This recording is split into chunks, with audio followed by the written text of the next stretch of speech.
போதும் என்று சொல்லும் பொழுது நிறுத்துங்கள். போதும், நிறுத்து என்று சொன்னால் நிறுத்தி விட்டுருங்க. அதற்கு மேலே சென்று அடிகளையும் அழிவுகளையும் வாங்கிக் கொள்ள வேண்டாம். பழி வாங்குகிற எண்ணங்கள், பழி வாங்குகிற நோக்கங்கள், இனாஃப். நடந்தது என்று யாரும் கேட்டால் உண்மையை பேசிவிட்டு போய்கொண்டே இருங்கள். நீங்க நீதி செய்தா பயப்பட தேவையில்லை. சமாதான கர்த்தரையும் பரிசுத்தர் என்று மனசாட்சி உறுத்தாமல் எப்படி நீ பேசுவாய்? உன் இருதயம் மாறவில்லையே, உன் இருதயத்தின் கசப்பு மாறவில்லையே, உன் இருதயத்தில் பழி வாங்குற எண்ணங்கள் மாறவில்லையே, உன் பேச்சு மாறவில்லை. மற்றவன் மாற வேண்டும் என்று நினைக்கிறாய், நீ மாற மாட்டேன் என்கிறாயே. நீ அடிப்பணிய வேண்டாம். முதல்ல மனித அபிமானமாய் வாழ பழகு, மனுஷனாய் வாழ பழகு, மற்றவனை மதிக்க பழகு. இந்த பாவம் போதும், இந்த பொய்கள் போதும், இந்த வேசித்தனங்கள் போதும், இந்த களவுகள் போதும், இந்த ஏமாற்றங்கள் போதும். அவர் மூடிவிட்டாரானால் யாராலும் திறக்க முடியாது. உடனே நிறுத்திவிட வேண்டும். We have to stop it. நாம் அதை தாண்டி போனால் நாம் அழிவுகளுக்கு முகம் கொடுப்போம். மனிதனோடு போராடலாம், ஆனால் தேவனோடு போராட முடியாதே. These silly behaviors will take you to a dangerous end. When God's anger will come and devour you, you cannot rise up again. அவருடைய கசப்பு வெறுப்பு, என்ன இவன் எவ்வளவு சொன்னாலும் இப்படியே வாழுகிறான், என்ன இவள் இவ்வளவு ஆணவமாய் நடக்கிறாள் என்று அவருடைய கசப்பு நம்மேல் வந்தால் பின்பு நாம் எவ்வளவுதான் எழும்ப நினைத்தாலும் நம்மால் எழும்ப முடியாது. சோ அதற்கு முன்பதாக நிறுத்து என்றால் நிறுத்திவிட வேண்டும். அவர் போதும் என்று சொல்லும் பொழுது நிறுத்திவிட வேண்டும். We have to stop when God wants you. Enough of your lies. பொய்கள் போதும் என்றால் நிறுத்துங்கள். Enough. Enough.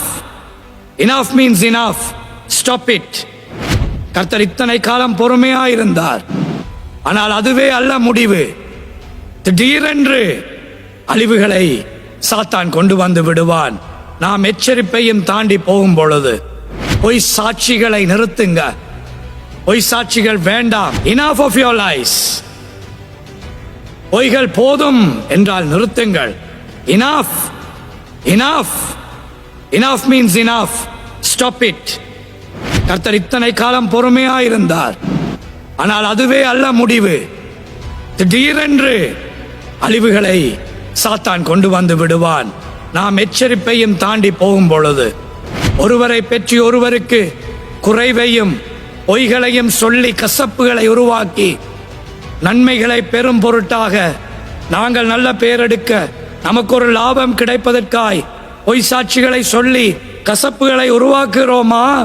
ஸ்டாப். பழி வாங்குகிற எண்ணங்கள், பழி வாங்குகிற நோக்கங்கள், enough. Enough. It is enough.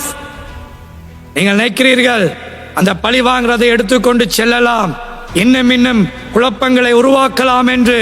No. அவருடைய நேரம் முடிந்தால் ஆபத்து திடீரென்று வந்துவிடும்.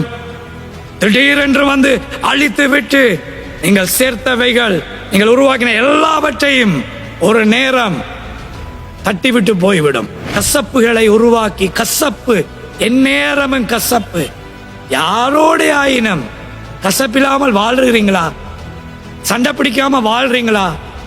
ஒரு நாள் சண்டை இல்லாம வாழ முடியுதா? ஒரு வாரம் சண்டை இல்லாம வாழ முடியுதா? கசக்காம, முறுமுறுக்காம, பொறாம கொள்ளாம வாழ முடியாது. Just 1 week. Then you have to stop your behaviors. You need to stay put to your silly and stupid behaviors. சிலர் சொல்லுவார்கள், எனக்கு பழிவாங்குகிற